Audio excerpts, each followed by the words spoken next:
parcă aș avea o greutate. Unde? O De simți? piept până la picioare. Întreabă-ți corpul, te rog, în liniște, ce reprezintă această greutate. Și vezi ce informație primești, fie că o știi, fie că o auzi sau că o simți. Parcă ar mai fi un corp deasupra. Spune-i să iasă în fața ta ca să-l poți vedea. Dă-i comandă, după cum știi, puterea ți aparține în ceea ce privește corpul tău. Și când număr până la 3, toată această greutate se va disloca de corpul tău și o vei putea vedea. 1, 2, 3. Acum, Bogdan, o poți citi, o poți vedea, observa. Ce reprezintă ea? E sub o formă de pasăre. Ce conține această pasăre? Ce informații? De ce stă cu tine? Și de când? Orice informație primești. Este încruntată, parcă ar fi un fel de cucuveaucă, de bufniță, nu-mi dau seama. Ea întreabă, de câte vieți se află cu tine această pasăre? Nu răspunde. Bine, rămâi cu atenție acolo, pe tine, Bogdan, și continuăm cu Amalia să vedem cum te vede Amalia, conectează-l, cere acceptul să lucrăm cu el și pentru el și spune-ne cum îl vezi pe Bogdan. Nu-i răspunde pasărea pentru că îi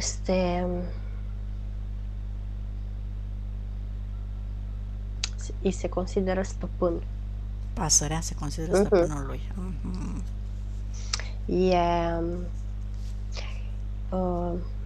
L-am găsit în casă. Așa. Casa lui e închisoarea lui.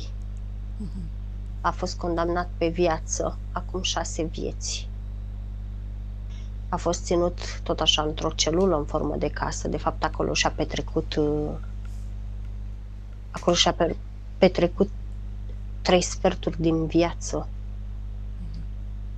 Când și când era băgat într-o cameră a torturii, îi se punea deasupra ca un fel de armură, dar sub armură, până să îi se pună armura, percep că era udat și curentat.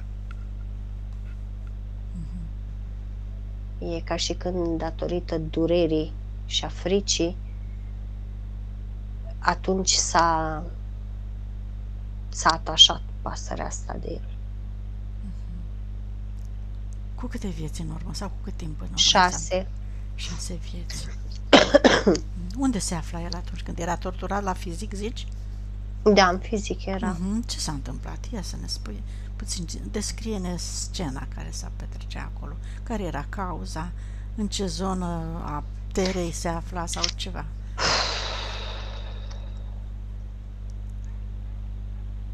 Aș zice undeva prin Siria. Aș zice. Dar nu prea are treabă cu Siria de astăzi. Cert e că la vârsta de 23 de ani percep că clasele sociale erau foarte bine definite, iar el face parte din clasa de jos. La un moment dat, stăpânul locului percepea ca un fel de taxă, ca un fel de tribut. În casa respectivă fiecare trebuia să muncească cu rândul, iar stăpânul locului, cum ar veni, nu avea dreptul și nu avea voie, nu avea dreptul. Ei nu aveau voie să comenteze în fața lui.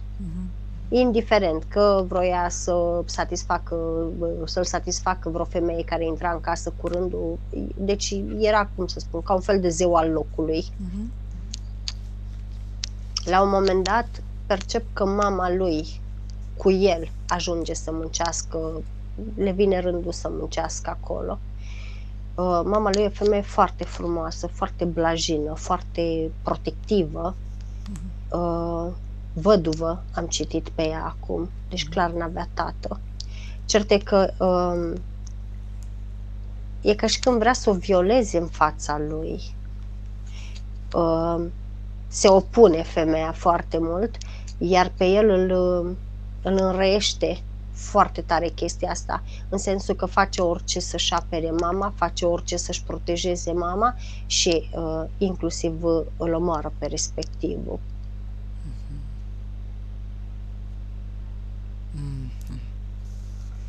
De acolo vinovăția, de acolo poverile sufletului, de acolo. Ce emoție a acumulat acolo, Maria? Nu mi-arată una singură, mi-arată un cumul de... Multe emoții. Câte vieți are pe pământ, Bogdan? 569. De unde a venit? Pești.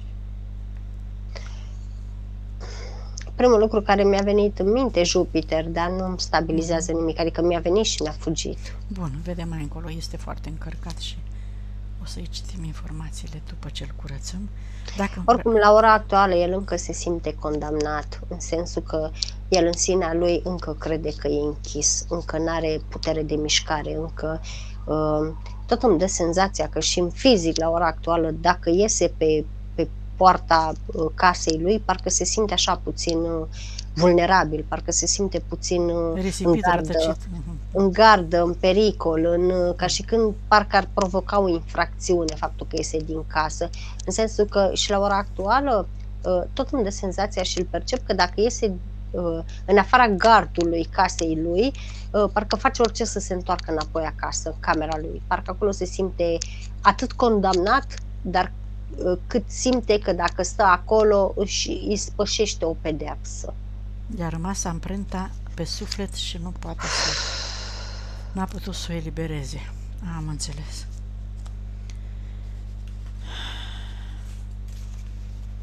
Bine. Hai să mergem mai departe atunci. Dacă nu mai are nimic să-ți arate. Da. Întrebările mai târziu. Hai să vedem cu cine are contracte, cu ce entități, cu cine a făcut înțelegeri, ce prieteni nevăzuți și-a creat în timpul acestor vieți. Și, Bogdan, te rog să în gândul tău să chem toate entitățile cu care ai făcut contracte, scrise sau nescrise, înțelegeri de tot felul, cu punctele, subpunctele, copiile, hologramele, amprentele, absolut toate care nu ți-au fost benefice, care au fost manipulatoare, incorecte și tot ce ți-a creat neplăceri. Și cât număr până la 3, Bogdan, chem toate aceste entități cu toate contractele să vină în fața voastră. Tu ai dreptul să știi, să înțelegi, să afli tot ceea ce dorești. 1, 2, 3. Acum au venit absolut toate entitățile. Iahve, Bal, da. Azazel, Lucifer, Thor, Isis, Anubis, da. Și un draco reptilian. Cu toți are contracte pe pocăință, pe supunere, pe abstinență, pe infertilitate, pe lipsă, pe nevoie, pe abandon, pe înșelat, pe obsesie, pe confuzie, pe suprimarea emoțiilor blânde,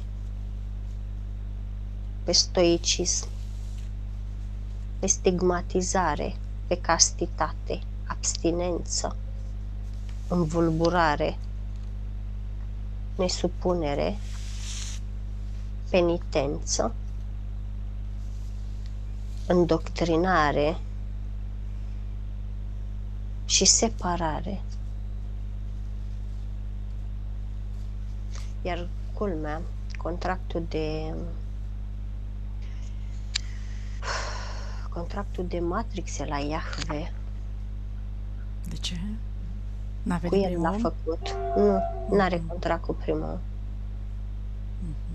În supunerea totală a lui Iahve, spune Iahve. Îi aparține cu totul. Adică prin religii, ca să înțelegi, Bogdan. Ai trecut probabil prin multe religii. Credincios. I-a fost credincios, da. Nu, el spune, îi este. Încă este, da. Bine, Bogdan, acum este momentul să-ți declari intenția de a mai colabora cu Iahve, de a mai te ruga lui și entităților din supunere și toți aceștia cu care ai făcut contracte, pe care ai hrănit cu energia sufletului tău, sau alegi să faci un foc purificator și să le dai comandă să ardă absolut toate aceste contracte prin care ai suferit și ți-au extras energia. Faci un foc purificator și le dai ordin să arunce toate contractele acum, pentru că alegi aici și acum să arzi toate aceste vechi programe prin care te-au supus la suferință. Și când număr până la 3, Bogdan, dai această comandă, da? În gândul tău. Ne auzi, Bogdan? Da, da. Bun. 1, 2, 3. Absolut toate contractele se ard în focul purificator. Acum pentru totdeauna. Toate, din scoarță în scoarță. Percep că inclusiv niște energii de blesteme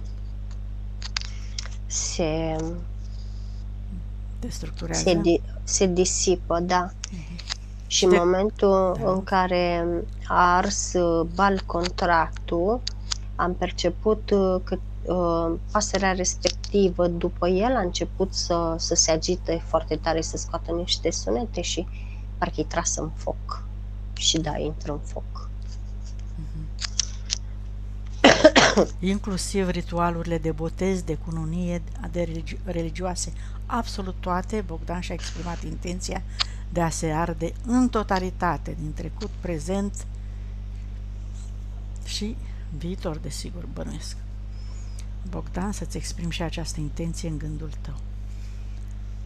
Bine, vedem dacă a mai rămas cineva sau dacă mai e ceva de făcut.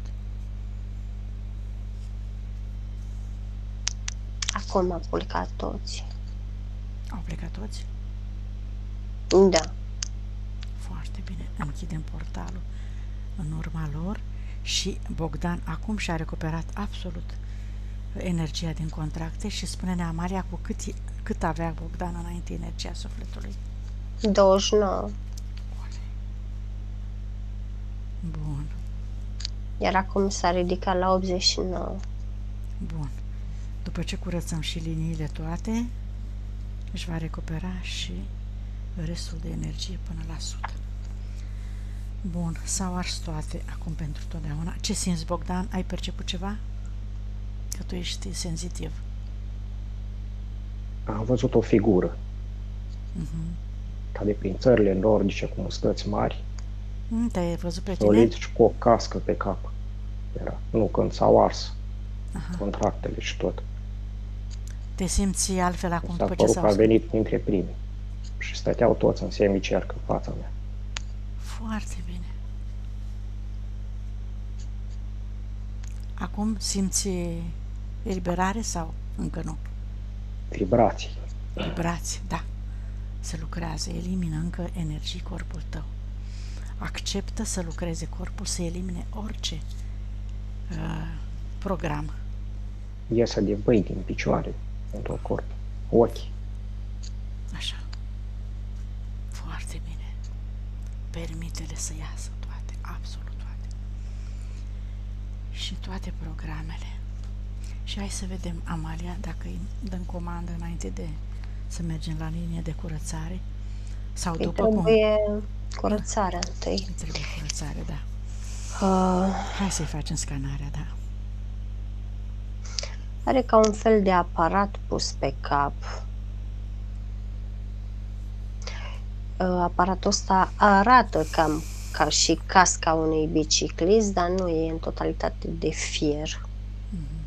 Asta îi comprima obrajii, adică în momentul când se activa, în momentul când se conecta la sursă, percep că legăturile din cască de deasupra se împreunau sub barbă.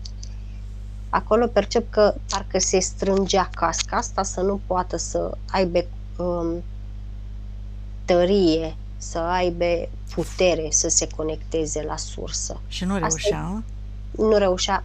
Asta e, deși el o făcea, adică intenția Da, intenția lui era, de da, multe că a ori înțeles de acolo. ceva timp. Dar cu cât își ridica mai mult intenția cu voință să se conecteze la sursă, cu atât parcă simțea un nod sub gât sau un nod sub barbă. Parcă îl strângea ceva sub barbă spre gât. Bun, îi scoatem casca asta și o ardem în focul purificator.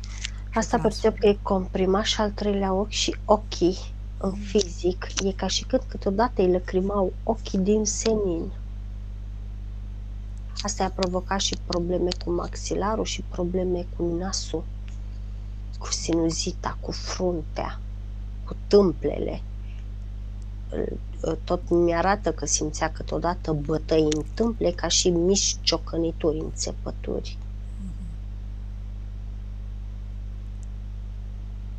Tot de la asta și durerea de ceafă care o avea. Congestia mușchilor cefei, îmi spune.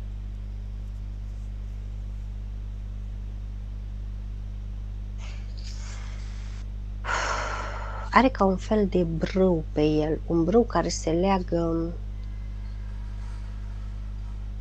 cum să spun, parcă am avea noi o bustieră din asta care o legăm în spate sub omoplații, știi?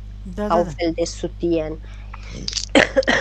Asta e comprimat foarte mult câmpul inimii, atât în emisie cât și în recepție. El comunică foarte greu cu persoanele din fața lui, se exprimă foarte greu, cum să spun, energetic, în sensul că parcă nu se simte, parcă ceilalți nu îi simte intențiile, chiar dacă el vorbește, chiar dacă e amabil, energetic nu transmite și nu primește nimic celui din fața lui. Dar asta îi provoacă totodată și durerea aia de spate, înțepeneala de spate, de la omoplații în sus.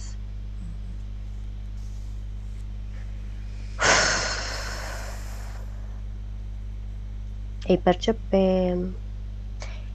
pe șolduri, dar în spate, tot așa, două gheme, zic bine, două gheme, da, două gheme foarte mari de energie.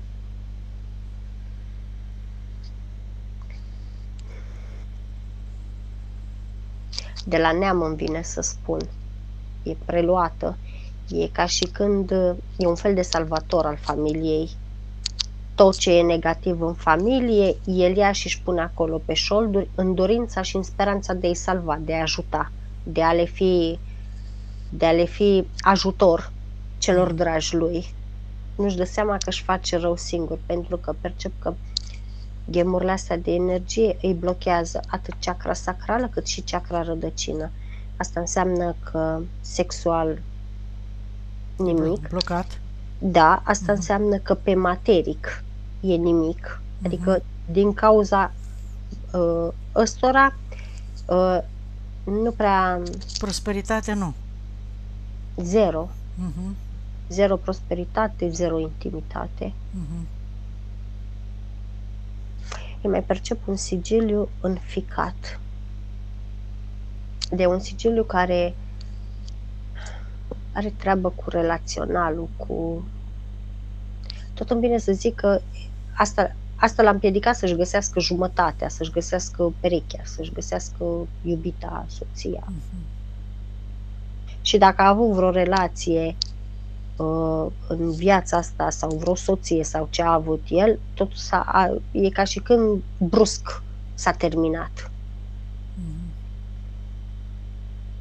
Chiar și intenție, dacă a avut, tot n-a putut să continue pentru că nu lăsa acolo. Ciudat mi s-a părut că parcă îi venea intenția, adică ceva de genul, băi, uite, îmi place tipa asta, și la 3 zile parcă dintr-o dată, hei, ce-a fost în capul meu, știi? Adică parcă îi venea intenția și după aceea îi dispărea. S-a anulat tot. Da, da. Îi scoate după mâini, de la coate până la degete, foarte multe larve prinse de el. Îi scoate din stomac foarte multe larve prinse de ei și foarte mulți paraziți astrali. Percep că spiritul meu îi dislocă în jos din, iar îmi vine să zic, din intestine? Zigzag, din intestinele lui. Foarte mulți, adică, și totodată îi percep intestinele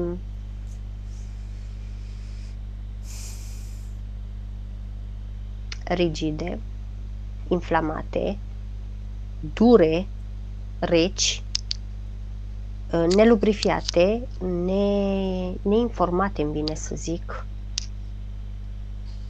și foarte închise la culoare. Nealimentate, hidratate, foarte nehrănite. închise la culoare. Inactive. De aici tot îmi vine să zic că simte o răceală a vieții. Deși în el intenția e, cum să spun, asta mă ține așa puțin între, pentru că în el percep că între pancreas și vezica urinară, în interior, aici are foarte mult dezvoltată voința, are dezvoltată puterea, are dezvoltată intenția, adică, cum să spun, stai să mă exprim pe înțeles.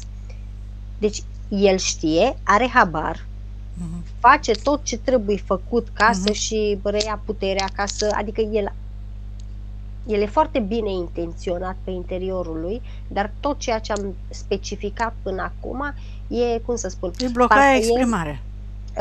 E blocat tot, nu doar exprimarea. Da. Acțiunea, da. Corect. Toate astea, da. S-a înțeles, Amalia, foarte bine. O altă chestie care mi se pare foarte interesantă la el, din fiecare centru energetic al degetelor, parcă ar fi o prelungire, percep foarte multe cordoane la egregoare.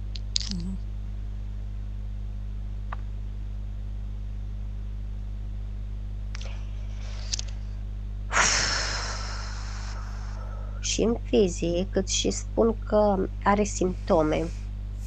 Ce simptome are el în fizic?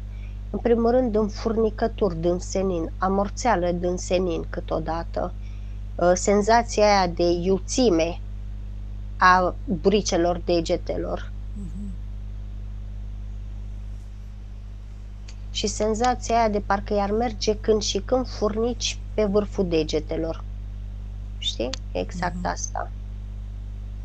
Când se întâmplau chestiile astea, erau momentele în care egregoarele își luau foarte multă energie din el. Ce mai percep? De jur împrejurul șoldului lui are ca un fel, inițial am crezut că este lanț, dar nu este lanț, este un șarpe încolocit. De acolo câteodată senzația că parcă cineva îl prinde așa de șolduri și îl strânge, îl comprimă. Tot îmi vine să zic că parcă simte câteodată că îi rupe oasele bazinului, oasele șoldurilor.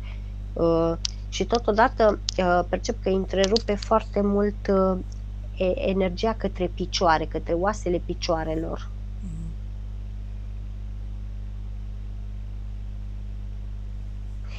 Mai percep la ambii genunchi, la ambele picioare, în zona genunchilor, dar pe interiorul piciorului, așa, de jos până sus, parcă ar fi ca niște bucăți de zmoală prinse de ele. E iritat, îmi spune spiritul. Și la fel are legătură cu viața în care era torturat.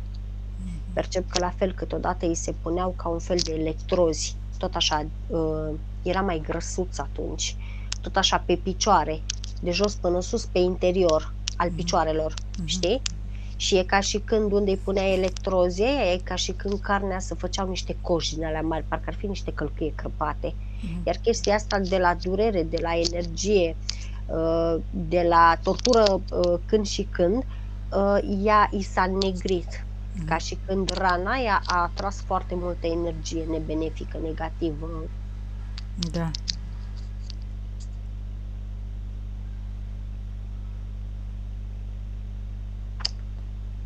La rinichi, pe lângă faptul că are foarte multe, n-aș zice frici, aș zice mai degrabă foarte multe dorințe neîmplinite despre viitor. Dorințe nerealizate, iar în rinichiul stâng. La fel mai percep foarte multe larve astrale Ciorchinașe, ciorchinașe, ciorchinașe. E ca și când îi mănâncă viitorul. Exact așa am auzit, îi mănâncă viitorul. Da. A fost conectat la calculator central, dar a fost dezactivat, s-a scos și implantul din spate, de la ceafă, dar percep că amprenta n-au șters-o. De acolo presiunea care o simțea când și când la cap și, cum să spun, tot pe acolo percep că se implementau frecvențe de frică. E ca și când o reamintire a șocurilor de la curentat.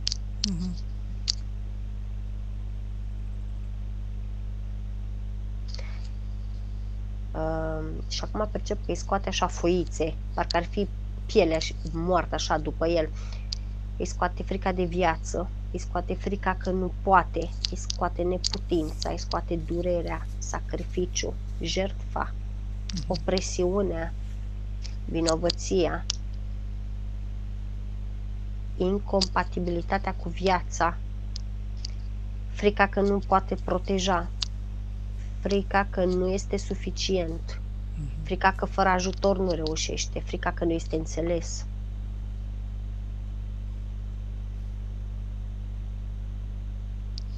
Rezistența la schimbare o scoate din spate. Vinovăția iar o scoate din spate. Mila, tristețea din spate. Ura o scoate din inimă. Furie din inimă și din ficat. Mânie din inimă și din ficat. Nesiguranță din inimă, din ficat și din pancreas. Inferioritatea, frica că e mic și nu e văzut, din bilă, din splină, din intestine. Convingerea că nu mai are timp, o scoate din intestine și din oase. Disprețul, îl scoate din gât, din nas, din frunte, din tâmple, din urechi, din genunchi și din călcâie.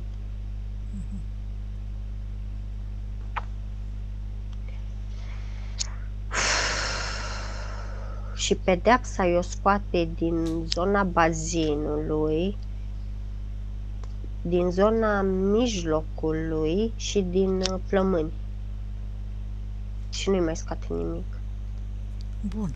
Acum, Amalia, vreau să te uiți puțin la una din situațiile în care el intra în criza de epilepsie, înainte să intre. Înainte să intre, ce se întâmpla în corp? Știu că ai scos, da. Ce se întâmpla efectiv când? Prin implantul de la calculatorul central, îi se reactiva memoria, îi se transmiteau frecvențe care îi reamintea tortura din viața respectivă, iar corpul lui deja, memoria lui celulară o știa și atunci intra prima dată în panică când se emitea frecvența respectivă peste el. Și după aceea e ca și când spasmele alea, adică nu percep nicio diferență între spasmele care le aveam fizic acum și tortura care o avea când era curentat atunci. Aceeași chestie eu percep. Și atunci intra el în starea aia. Da. Am vrut să subliniez, am bănuit, dar am vrut să fim siguri că atunci se producea situația asta. Bine, să-i curățăm și liniile de potențial de suferință. Nu are foarte multe, are una singură, pe nedreptate, foarte mare, foarte groasă și foarte neagră. Deconectarea de la Y. Da, mă rog, lasă să curețe. A destructurat-o. Bun. Și îți creează alta, da? Corect, a destructurat-o pentru că era foarte, foarte groasă, foarte, foarte groasă și neagră. Și a zis exact așa, nu mai am nevoie de asta și a început să o destructureze. Da, la câte suferințe a avut, foarte bine a făcut. Da, și creează alta, cu noile intenții, cu alte programe, înlocuire de programe benefice pentru el și puneți acum intenția, Bogdan, tu ceea ce-ți dorești tu, sănătate perfectă, înțelegere, armonie, în primul rând cu tine însuți și după aceea cu toți cei din jur și cu întreg universul, realizări în viața asta, tot ce-ți dorești tu, cu serviciu, cu belșugul, cu tot ce vrei. Așa, și noi mergem mai departe, deconectarea de la egregoare, conștiințe colective, astrale inferioare, entități și câmpurile lor. Da. Și acum hai să vedem puțin punctele lui, că vrea să știe relația lui cu surorile, cu fratele. Acum că ai specificat, s-au activat cordoanele care le are deja. Așa. Cu ei, toți sunt karmici. Dar cum să spun, toți sunt karmici în sensul că să vină și terapeutele cu care a lucrat Amalia, ca să-și curețe cordoanele și cu ele, da? Scuze. Da. Și una dintre ele este foarte înșelătoare. O știu. Am văzut-o, am recunoscut-o de la transgeneraționalul trecut. Așa.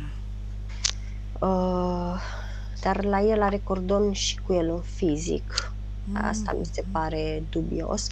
În fine, karma cu surorile lui, de fapt, cum să spun, el a conștientizat karma asta, că e mai mult impusă decât... Da, îmi și spune, ok, este și cauză-efect, total de acord. Deci a conștientizat-o, dar programele de sacrificiu pentru ei care le avea nu-l lăsa să pună punct. În continuare, el e foarte devotat.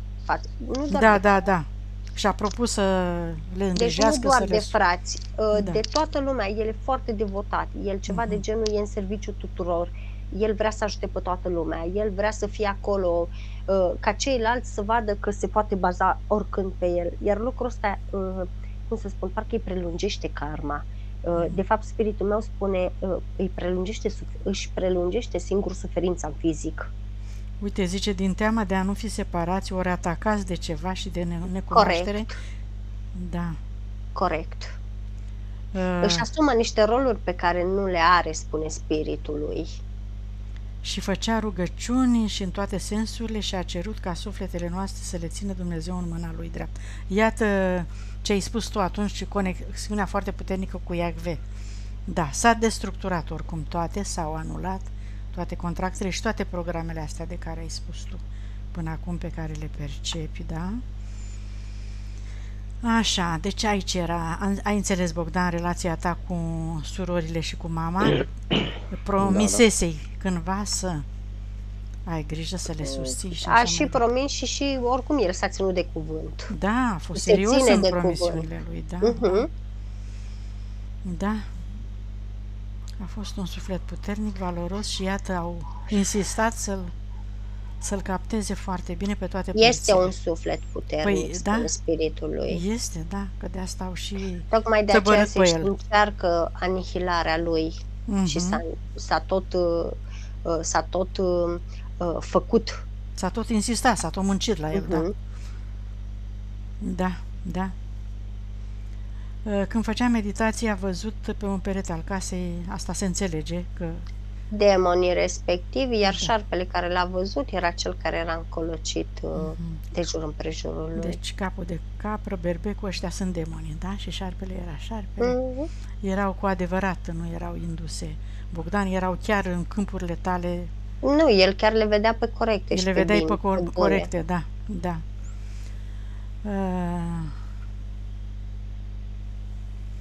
A spus așa.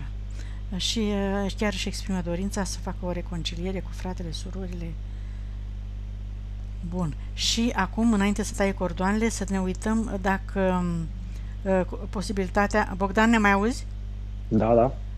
posibilitatea să vândă casa și să se stabilească toți într-o zonă montană pentru liniște, pace. Există posibilitatea asta, doar că nu este recomandat momentan. Momentan, da? În momentul în care el a decis chestiile astea, tot așa, a decis chestiile astea tot din dorința de a-i proteja, de a ajuta, de a se pune în serviciul lor. Iar lucrul ăsta l-a împiedicat, spune spiritul lui, să trăiască și pentru el, să se gândească și la el, să-și facă griji și pentru el. Da, văd în toate punctele, el se referă mai mult la alții decât la el, decât la început a spus. Da, pentru că vorbea din sacrificiu și din nevoia aia exagerată de a proteja. Conform programelor pe care le aveai, Bogdan. Bun, foarte bine, Amalia, s-a înțeles foarte bine totul. Așa, contractele religioase s-au ars. Bun, mergem mai departe, curățăm cordoanele cu toate persoanele, inclusiv, am zis, cu terapeutele și cursurile cu care a făcut el, cu maestrii, se deconectează, le trimite informația că dorește să se elibereze pentru totdeauna de ei și ea elibera și pe ei. Iubire și acceptare, Bogdan, și de acum te ocupi de tine. Mergem la transgenerațional. Să vedem părinții dacă sunt bine, vrea să știe. Ambii părinți sunt decedați. Da, au apărut aici. Așa. Vrea să-i transmită ceva, îi poate ajuta cu ceva, că el tot la asta se gândește. Îi văd zâmbind pe amândoi. Dar sunt mulțumiți de lucrarea lui, de stadiul la care a ajuns acum? E ceva de genul ca și când ar fi un zâmbet din ăla de mândrie, știi? E mândr. Sunt mândri de el. Amândoi se leagă așa un pic, știi? Tatăl lui spune că primește foarte des informațiile care îi le transmite. Și văd că lucrează, adică îl percep că chiar dacă nu o face conștient, subconștient, lucrează, subconștient onorează transgenerațional. Foarte frumos. E foarte dedicat strămoșilor. Da. E axat pe rădăcini, spune spiritul lui. Apropo, acum hai să terminăm întâi cu transgeneraționalul, să transmită informațiile, să-și caute în adâncul sufletului lor toate valorile, să nu mai caute în afară, să se rătăcească, să-și cheme spiritul, să-l consulte, să-i ceară susținere, inspirație și să rămână alături de ei toți, să se reunească pentru a-și crea realitatea cum și-o doresc ei, toți acești străbuni ai lui, pe tot arborele genealogic. Iubire, acceptare și deconectare de toți aceștia cu încredere și armonie, Bogdan, la adresa lor. Ce am vrut să zic? Mai știe cineva? S-a deconectat, da? S-a deconectat. Vreau să spun acum dacă știe spiritul lui de ce a venit pe Terra. Că și-a recuperat, văd că care a fost motivul pentru care a coborât și de ce. Nu-mi dă un motiv. Chiar nu-mi dă special, nu-mi dă niciun motiv special, doar a zis de provocări am auzit, dar parcă mi-a dat senzația că îi place provocarea. Da, e un motiv. Să mai încerce și alte lumi, alte frecvențe, alte provocări. Foarte bine. Hai să vedem, Bogdan, dacă îți percepi spiritul acum, te rog să-l chemi, să vină lângă tine, să-i spui că ai rătăcit destul, este timpul să vă reuniți, să conlucrați pe viitor, îi accepti spiritul, îl iubești, e singurul care te iubește cu adevărat, te susține și te informează pentru binele tău suprem și dorești să rămâi alături cu el mereu de acum încolo și îl dorești să te atingă pe o parte a corpului, să vedem dacă îl percepi. Și ne spui și nouă dacă vrei, dacă nu, mergem mai departe.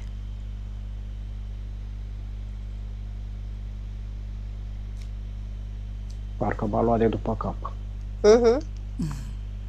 Super. Foarte bine. Acum, hai să te conectezi cu energia pură a Pământului, Bogdan.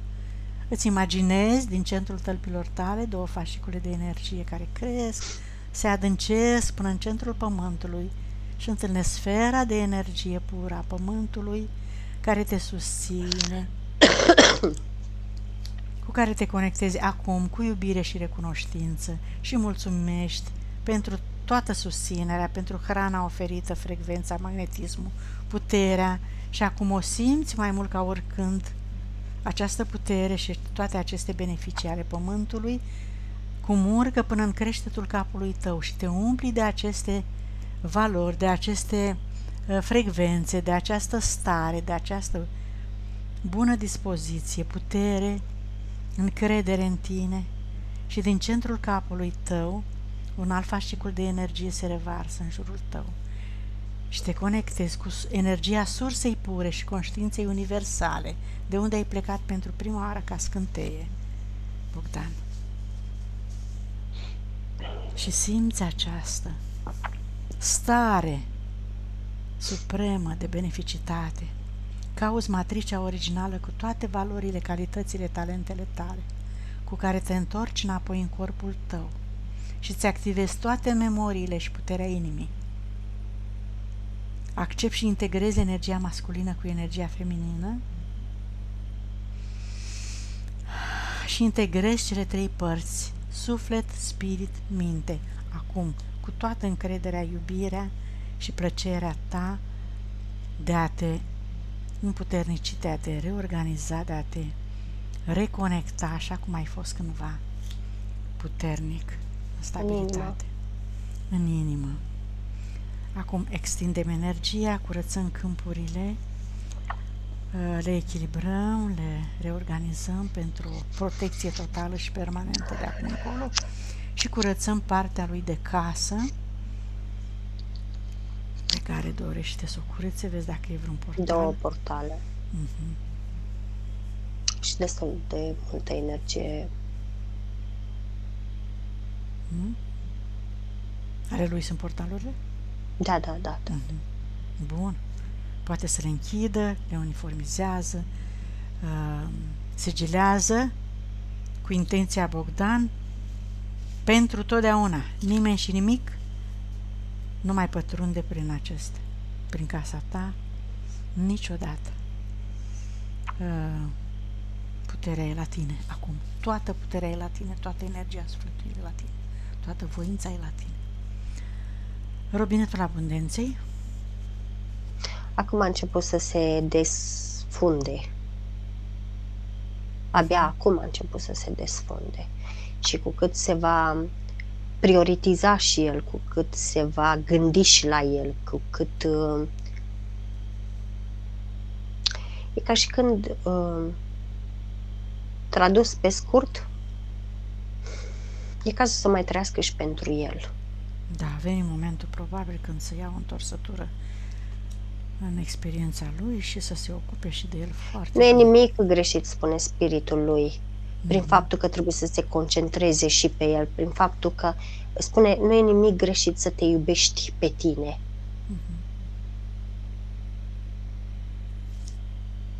Da, am fost înțeles conceptul ăsta greșit, că am fost influențați, manipulați, învățați incorect și așa că am crescut.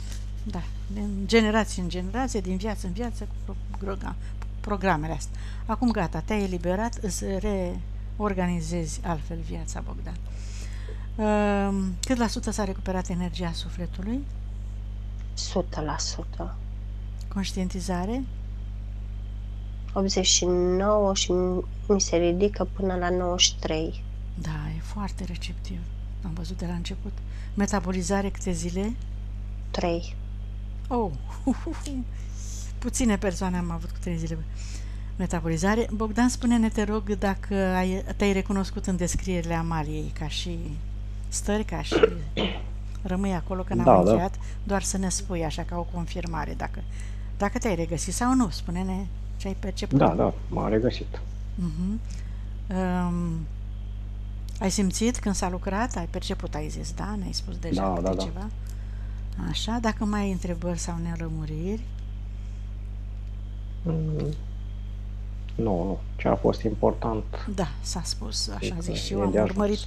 urmărit punctele. Dacă ne dai acceptul de publicare și noi încheiem aici, dacă vrei. La început nu vroiam, Ah, dar am zis că hai că sunt informații care ajută pe oricine, Bogdan. Sigur că nu ești obligat, am da, spus știu mereu, pentru asta. nu sunteți obligați să...